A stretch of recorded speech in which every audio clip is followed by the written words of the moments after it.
2014 में मोदी जी आए और मोदी जी ने आपको हमको झूठा सपना दिखाए, झूठे वादा किए कि हम आपके अच्छे दिन लाएंगे।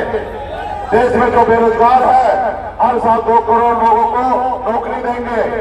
उन्होंने कहा कि देश के किसान का आमदनी दोगुना करेंगे। उन्होंने कहा कि विदेश में काला धन है, वो काला धन को लाएंगे, हर किसी के खाते में 15-15 लाख रुपया देंगे। जैसे हिटलर ने अपने देश में झूठ बोलकर सत्ता लिया था, उसी तरीके से हमारे देश में नरेंद्र मोदी जी ने झूठ बोलकर देश के लोगों से हमारा सत्ता लिया। लेकिन उसके बाद देखिए पिछले साथियों, देश का जनता जो है वही मालिक है। बाबा साहब ने संविधान में हमें वो ताकत दिया है। आप सरकारी नौकरी में जाइएगा, 60 साल के बाद आपका रिटायरमेंट होगा, लेकिन नेता के लिए सिर्फ 5 साल का समय दिया गया है। इसलिए दिया गया है कि नेता आपकी बात करे, आपके हक अधिकार की बात करे, आपके लिए काम करे। अगर सही काम ना करे, सही से वो आपसे वादा पूरा ना करे, तो जनता के पास पूरा अधिकार है, क्योंकि जनता ही मालिक है। जनता 5 साल में उसको बदलने का काम करेंगे साथियों, 4-5 साल में बदलने का काम करेंगे।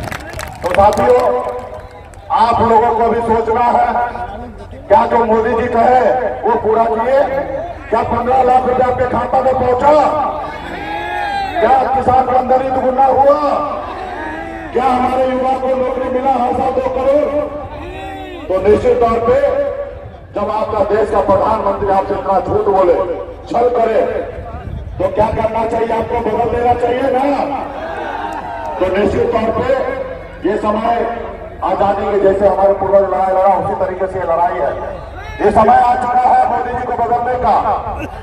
आज बताइए, मोदी जी 75 साल के हो गए, उसके बाद भी जनता से एक बार मौका मांगते हैं कि हमको एक बार मौका दीजिए, हम तीसरी बार प्रधानमंत्री बनना चाहते हैं। जो उम्र में लोगों को अपने घर पे बैठना होता है, अपने परिवार के साथ रहना होता है, हरे रामा हरे कृष्णा का जाप करना होता है, ऐसे उम्र में मोदी जी कहते हैं कि हम तीसरी बार प्रधानमंत्री बनना चाहते हैं। लेकिन मोदी जी एक योजना लाए थे, अग्निवीर योजना।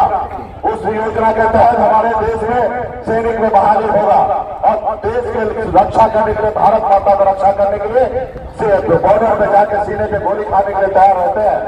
लेकिन उसी में मोदी जी ने योजना में सिर्फ 4 साल के लिए कॉन्ट्रैक्ट पे आपको बहाली कर रहा था, जिसमें 18 साल की उम्र में आइए और 22 साल की उम्र में आप रिटायर हो जाइए। आप बताइए, ये देश का युवा 18 साल में आएंगे, 22 साल में रिटायर होंगे, लेकिन मोदी जी 75 साल के बाद भी एक बार मौका मांग रहा है साथियों, मौका मांग रहा है। तो इसलिए साथियों, ये जो सरकार है वो गरीब पिछड़ा का सरकार नहीं है, ये अडानी अंबानी का सरकार है, ये गरीब का नहीं है। आज मुझे देखिए, तो संघर्ष में पिछले 10 साल से कर रहा हूँ, खास करके निषाद समाज का हक अधिकार दिलाने के लिए, आरक्षण दिलाने के लिए लड़ाई लड़ रहा था। लेकिन 2020 में हमने पॉलिटिकल पार्टी बनाकर हमने पहली बार 4 विधायक बनाया और 4 विधायक बनाकर मैंने हमारे समर्थन से बिहार में सरकार बना था। नीतीश कुमार मुख्यमंत्री बने। अगर हम समर्थन नहीं देते तो नीतीश कुमार मुख्यमंत्री नहीं बनता, लेकिन हमने समर्थन दिया। लेकिन उन्होंने हमारे साथ क्या किया? हमारे पार्टी को तोड़ दिया, हमारे विधायक को खरीद लिया, हमको रोड पे ला दिया। उसको मुकेश सहनी से तकलीफ नहीं है, उनको अति पिछड़ा समाज से तकलीफ है, निषाद समाज से तकलीफ है। वो नहीं चाहता कि एक मल्ला का बेटा आगे बढ़े। तो इसलिए साथियों, ये सरकार आपका नहीं है। अभी आपको पता चला होगा किस तरीके से चंदा दो, हम आपको धंधा देते हैं। जो चंदा नहीं देगा उसको ईडी सीबीआई का नोटिस भेज देंगे। लोकतंत्र हमारा खतरे में है साथियों।